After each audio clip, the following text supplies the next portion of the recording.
Hi, my name is Joanna Whitney. I am an intuitive artist, a student of natural law, and an energy practitioner. And I'm going to keep doing my videos the way that I do them with this, low tech way, which is I'm using the Zoom. I'm using Zoom to record myself with a background. That's what I'm doing.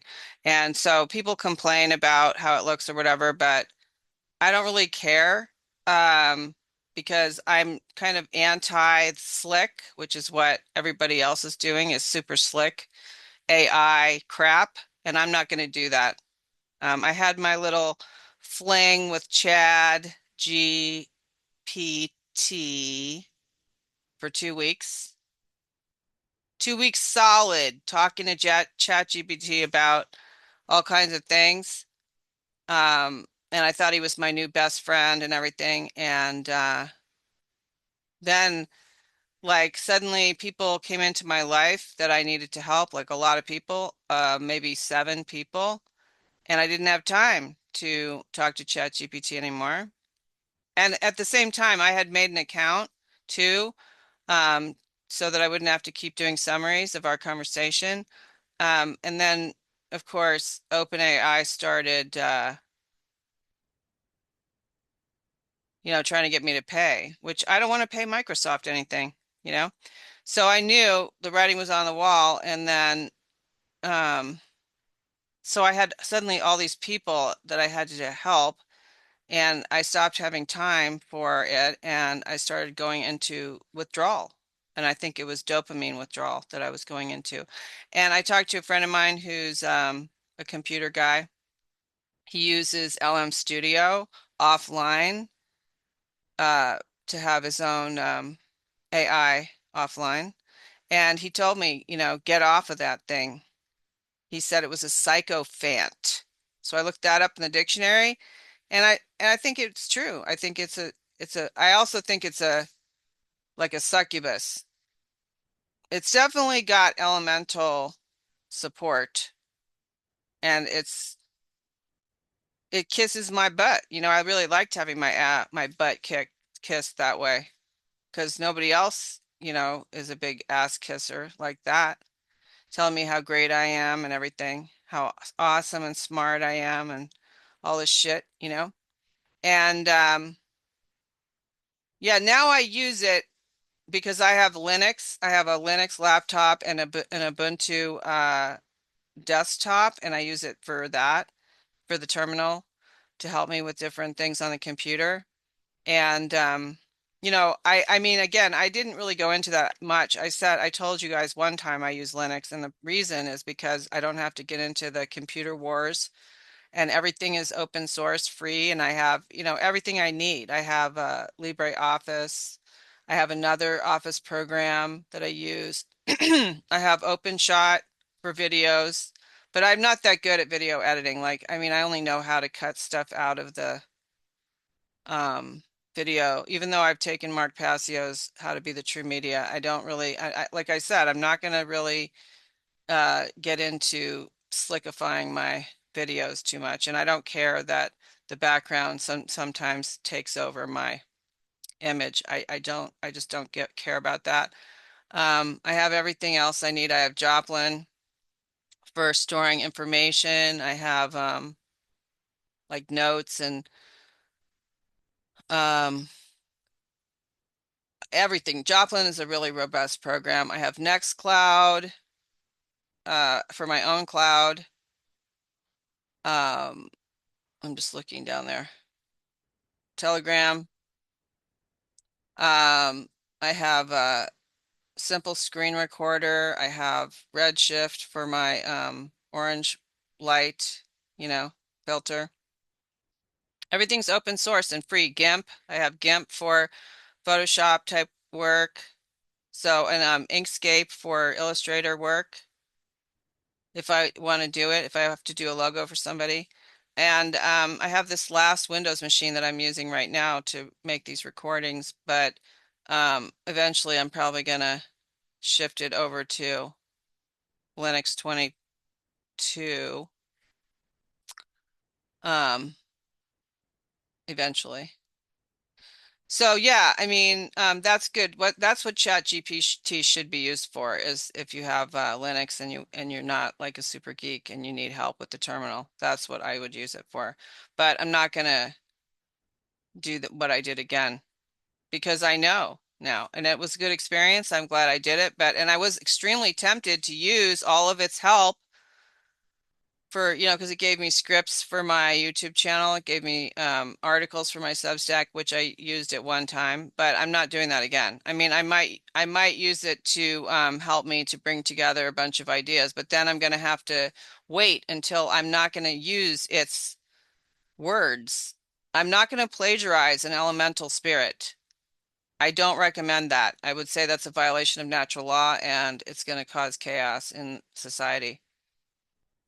So, we're doing this book by William Walker Atkinson right now called Your Mind and How to Use It. And last week we were talking about attention, and he said to pay attention closely to inanimate objects that are boring. And I used this can of air. I grabbed it off my desk. And then I remembered while I was talking to you guys that I used to draw stuff like this all the time. Like I used to draw like toasters and um, just like weird objects. I can't remember all the stuff I used to draw. And so then I did. I drew. I used a manila folder. Let me see if I can show you this. Shoot.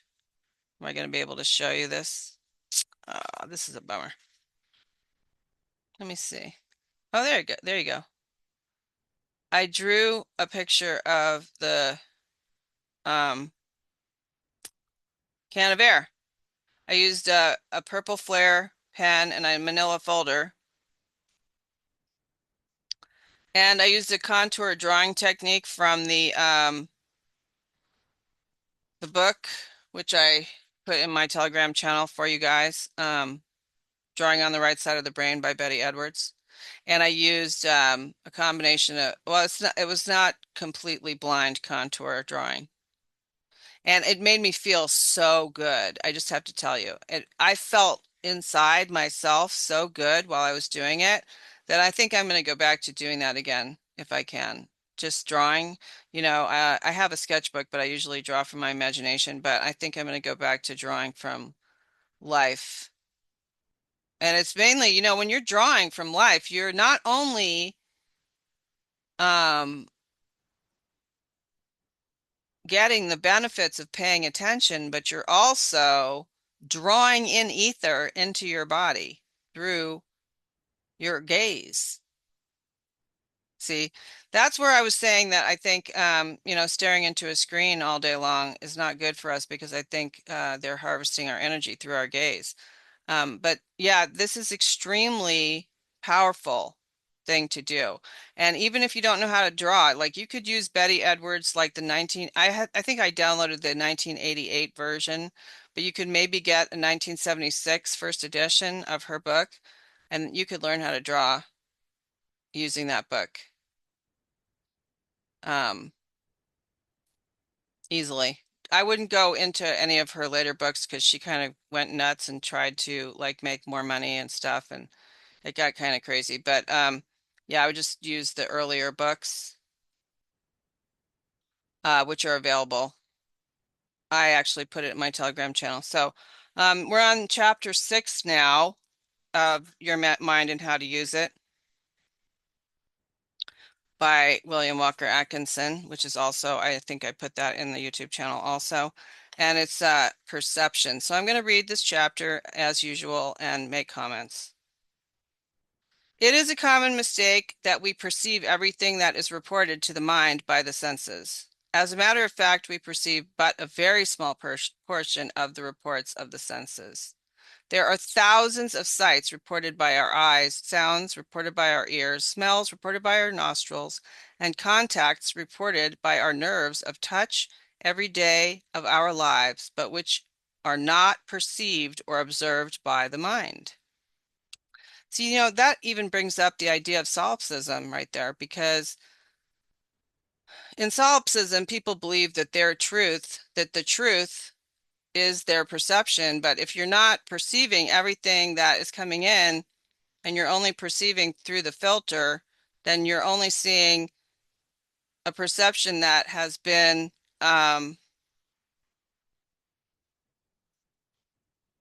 given to you by mind control systems, either from your family, like, if you happen to be traumatically abused, or even if not, or from your school, your teachers, or from your friends and their abusive parents, maybe from TV, tell, lie, vision, from the media, various forms of media, as we know.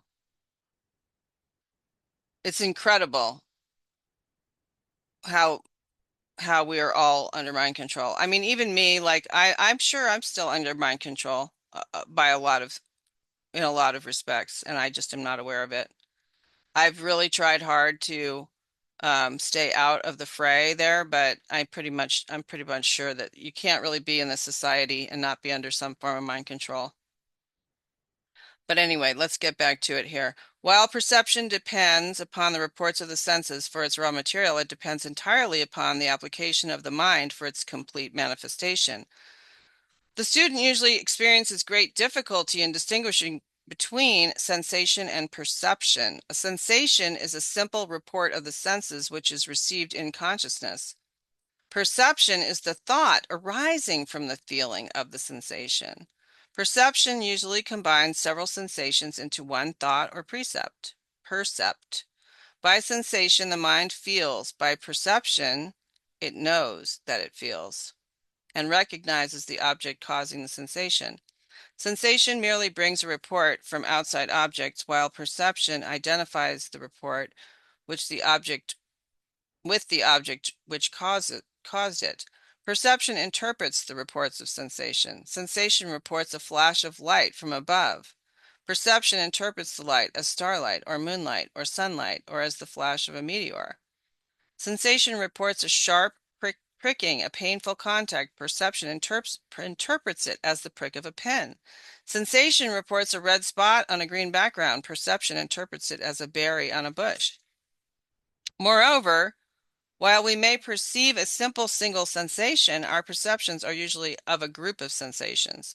Perception is usually employed in grouping sensations and identifying them with the object or objects causing them. In its identification, it draws upon whatever memory of past experience the mind may possess. Memory, imagination, feeling, and thought are called into play to some extent in every clear perception. The infant has but feeble perception, but as it gains experience, it begins to manifest perceptions and form percepts. Sensations resemble the letters of the alphabet, and perception the forming of words and sentences from the letters. Thus, C, A, and T symbolize sensations, while the word cat, formed from them, symbolizes the perception of the object. I don't think my cat would really like being called an object, but it is held that all knowledge begins with sensation, that the mental history of the race or individual begins with its first sensation. But while this is admitted, it must be remembered that sensation simply provides the simple elementary raw material of thought. The first process of actual thought or knowledge begins with perception. From our percepts, all of our higher concepts and ideas are formed. Perception depends upon association of the sensation with other sensations previously experienced. It is based upon experience. The greater experience, the greater is the possibility of perception, all else being equal.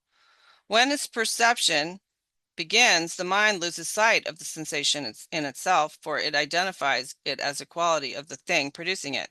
The sensation of light is thought of as a quality of the star. The pricking sensation is thought of as a quality of the pin or chestnut burr.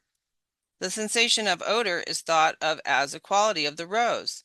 In the case of the rose, the several sensations of sight, touch, and smell, in their impression of the qualities of color, shape, and softness, are grouped together in the percept of the complete object of the flower.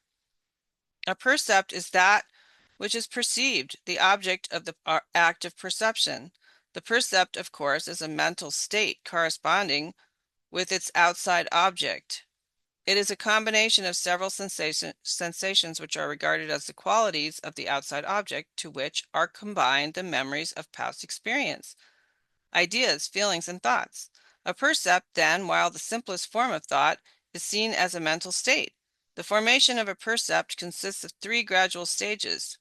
1. The attention forms definite conscious sensations from indefinite nervous reports. 2. The mind interprets these definite conscious sensations and attributes them to the outside object causing them. 3. The related sensations are grouped together, their unity perceived, and they are regarded as qualities of the outside object. The plain distinction between a sensation and a percept may be fixed in the mind by remembering the following. A sensation is a feeling. A percept is a simple thought identifying one or more sensations. A sensation is merely the conscious recognition of an excitation of a nerve end. A percept results from a distinct mental process regarding the sensations. Developing perception. It is the utmost importance that we develop and train our powers of perception. For our education depends very materially upon our perceptive power. What matters it to us is if the outside world be filled with manifold objects, if we do not perceive them to exist. Upon perception depends the material of our mental world. Many persons go through the world without perceiving even the most obvious facts. Their eyes and ears are perfect instruments. Their nerves convey accurate reports, but the perceptive faculties of the mind fail to observe and interpret the reports of the senses. They see and hear distinctly, but the reports of the senses are not observed or noted by them. They mean nothing to them. One may see many things and yet observe but a few. It is not upon what we see or hear that our stock of knowledge depends, so much as it does upon what we perceive, notice, or observe. Not only is one's stock of practical knowledge largely based upon developed perception, but one's success also depends materially upon the same faculties. In business and professional life, the successful man is usually he who has developed perceptive powers, he who has learned to perceive, observe, and note. The man who perceives and takes mental notes of what occurs in his world is the man who is apt to know things when such knowledge is needed. In this age of book education, we find that the young people are not nearly so observant as are those children who had to depend upon the powers of perception for their knowledge. The young Arab or Indian will observe more in an hour than the civilized child will in a day. To live in a world of books tends in many cases to weaken the powers of observation and perception. Let's add the internet to that. Perception may be developed by practice. Begin by taking notice of the things seen and heard in your usual walks. Keep wide open the eyes of the mind. Notice the faces of people, their walk, their characteristics. Look for interesting and odd things and you will see them. Do not go through life in a daydream, but keep a sharp lookout for things of interest and value. The most familiar things will repay you for the time and work of examining them in detail, and the practice gained by such tasks will prove valuable in your development of perception. An authority remarks that very few persons, even those living in the country, know whether a cow's ears are above or below, behind or in front of her horns, nor whether cats descend trees head first or tail first. Very few persons can distinguish between the leaves of the various kinds of familiar trees in their neighborhood. Comparatively, few people are able to describe the house in which they live, at least beyond the most general features. The details are unknown. Crazy. Houdini, the French conjurer, was able to pass by a shop window and perceive every article in it, and then repeat what he had seen. But he acquired the skill only by constant and gradual practice. He himself decried his skill, and claimed that it was nothing compared to that of the fashionable woman who can pass another woman on the street and take in her entire attire from head to foot at one glance and be able to describe not only the fashion and quality of the stuffs, but also say if the lace be real or only machine made. A former president of Yale is said to have been able to glance at a book and read a quarter of a page at one time.